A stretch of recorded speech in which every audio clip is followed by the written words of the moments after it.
The Summer of Sega continues, as Genesis does what Nintendo don't.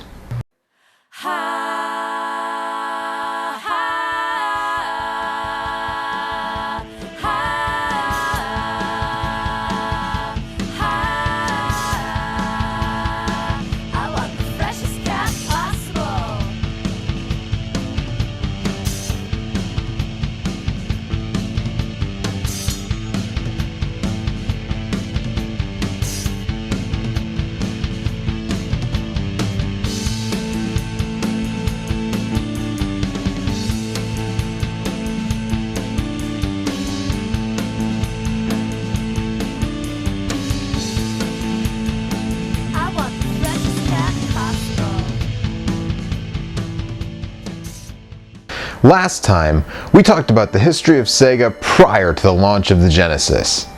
In this episode, we'll go through the launch of the Sega Genesis and up to one of its first major face-offs with the Super Nintendo. But before we get there, a little history about the system itself, the Sega Mega Drive, or as we know it here in North America, the Sega Genesis.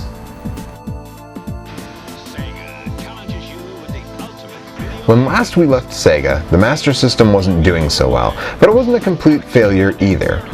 Sega had been working on a 16-bit console they dubbed the Mega Drive, and they wanted to bring it to America. At the time, they had no US division, so Tonka, famous for their toy dump trucks, had handled the distribution of the Master System. Sega was not pleased with how they handled that, so they sought other avenues. This here is the part where we find out just how pro Atari really was at dropping the ball. Like Nintendo and their Famicom before them, Sega approached Atari with the option of handling the marketing and distribution of the Mega Drive in the United States. Also, like Nintendo before them, they were turned down flat. And finally, like Nintendo before them, they opted to just put the damn thing out themselves. This would turn out to be the best decision Sega possibly could have made, as they would find their greatest console success with the North American version of the Mega Drive. But first, that name. Sega was unable to secure the trademark to use the name Mega Drive in the United States, so they opted for Genesis, as this was the beginning for Sega of America. And on August 14th, the Sega Genesis hit the United States with 6 available titles: Last Battle, Space Harrier 2, Super Thunderblade, Thunder Force 2, Tommy Lasorda Baseball, and packed in with every Genesis, Altered Beast. And this episode is not actually about any of those games. Sega really hit the ground running thanks to Michael Katz, who had been poached away from Atari of all places to become the first Sega of America CEO. His idea to get as many recognizable people on the covers of Sega games helped get the system started, and allowed for an aggressive ad campaign touting that Genesis does what Nintendo don't in commercials featuring many of the same celebrities that were on the boxes. And with that, we had a fight. Sure, the NES was entrenched, but the Genesis was shiny and new, and it beat the Super NES to market by 2 full years. So let's just skip ahead to that part. In 1991, the Super NES hits North America. One of the early titles is a port of Capcom's arcade smash beat-em-up, Final Fight. Sadly, this port is a shadow of the arcade game. It lacks 2-player support, it's missing stages, it loses a playable character, and is heavily censored. Shortly after, Sega answers with their own belt-scrolling beat-em-up, Streets of Rage, and this is our game for this episode in the Summer of Sega. I'm actually playing it on the Genesis 6-pack cartridge. Take a closer look here.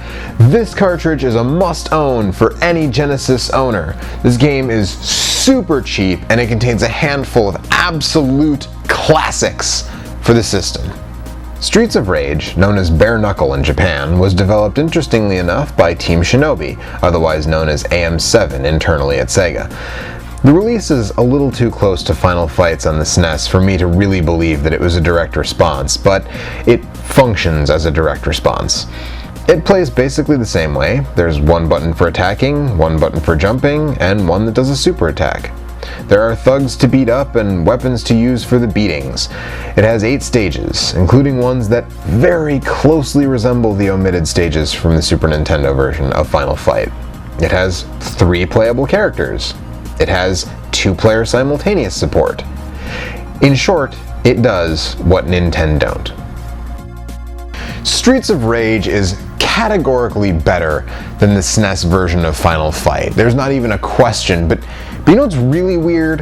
What's really odd? 2 years after Streets of Rage was released on the Genesis, it was ported to the Master System. Yeah, and I'm just gonna ruin it for you right now. The Master System version of Streets of Rage is not, it's not better than the SNES version of Final Fight. A PAL Territory exclusive, Streets of Rage was released on the Master System in 1993. Remember that though the Master System was dead and buried in North America, Europe continued to love the thing, and Brazil continued to love it even longer than Europe. So, a port was done. Even weirder, there was a Game Gear port a year prior to the Master System port, and they're totally different games. Now, for those of you who might be unaware, maybe some of the younger viewers out there, at the time it was common for Game Gear games to be ported directly to the Master System, because the hardware is almost identical. The only difference is the resolution of the Master System was greater, being not a handheld, and the color palette on the Game Gear was actually a little bit bigger. But since new Game Gear games were pretty common still in North America and Japan, it was easy to just take those games and port them over to the Master System and send them to Europe or Brazil or wherever. But that's not what was done with this one. This is a wholly original port and is completely different in many significant ways from the Game Gear version. Now, the Game Gear version isn't falling in our purview this episode, so we're not going to talk about it too much, but it's definitely something that needs to be mentioned. At any rate, the Master System game contains all 3 original characters and all of the stages, so in that way it's a better port of the Genesis game than Final Fight is of its arcade game, but still, it loses 2-player support, and that's extra weird, considering that the Game Gear version, believe it or not, did include 2-player support with a link cable. In fact, if you were to compare Streets of Rage as a whole with Final Fight as a whole, I would say that the SMS version of Streets of Rage is comparable to mighty Final Fight on the NES. They're both very simplified, one-player experiences, and I don't particularly care for either one. The biggest problem with Master System Streets of Rage is that the AI is really stupid.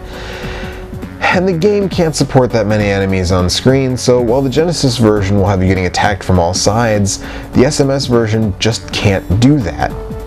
And as far as the AI goes, the bosses they're the worst.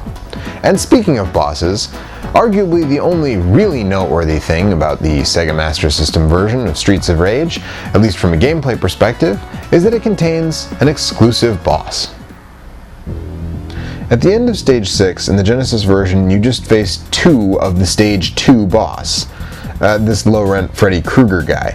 But in the Master System version, you face the Penguin. I really don't know how else to describe this guy. I mean, look at him. It's the Penguin, like from Batman. Oswald Cobblepot works for Mr. X and the Syndicate. Sadly, there's not a lot else to say about the SMS port of Streets of Rage.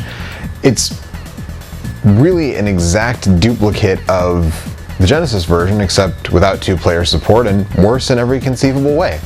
It has worse graphics, worse enemy AI, and actually, you know, it does a really admirable job of trying to replicate Yuzo Koshiro's score. Amazing score from the Genesis version. It falls short, of course, but it gives it the college try, for sure.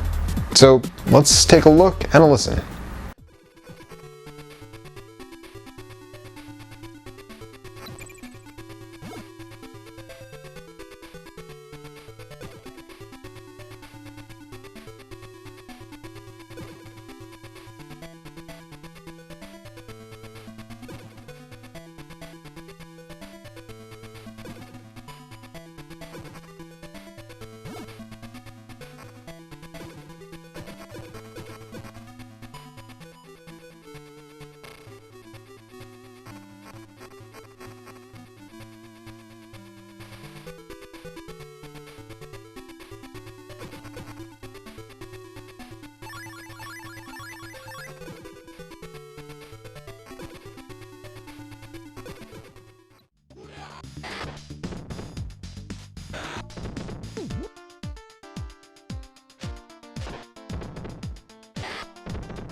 And now the Edge. It's easy, as I'm sure you've predicted. It's the Genesis version, and again, buy yourself a copy of the 6-pack because it's awesome if you own a Genesis. But that is not really what these episodes are about. That's not why I'm doing the Summer of Sega to compare the games. It's about looking at the history of Sega, especially in the time surrounding the Genesis. So what did we see this time? We saw that Sega could do more than just arcade ports. They could build original games for their systems and knock it out of the park. More importantly, we saw that Sega, without the help of major third parties, could take on a marquee title for the Super Nintendo and come out ahead. That is a big deal. Now next time, the Summer of Sega pushes on, and we'll be looking at what is arguably the best outing for Sega's most famous mascot. You won't want to miss it. We'll see you next time.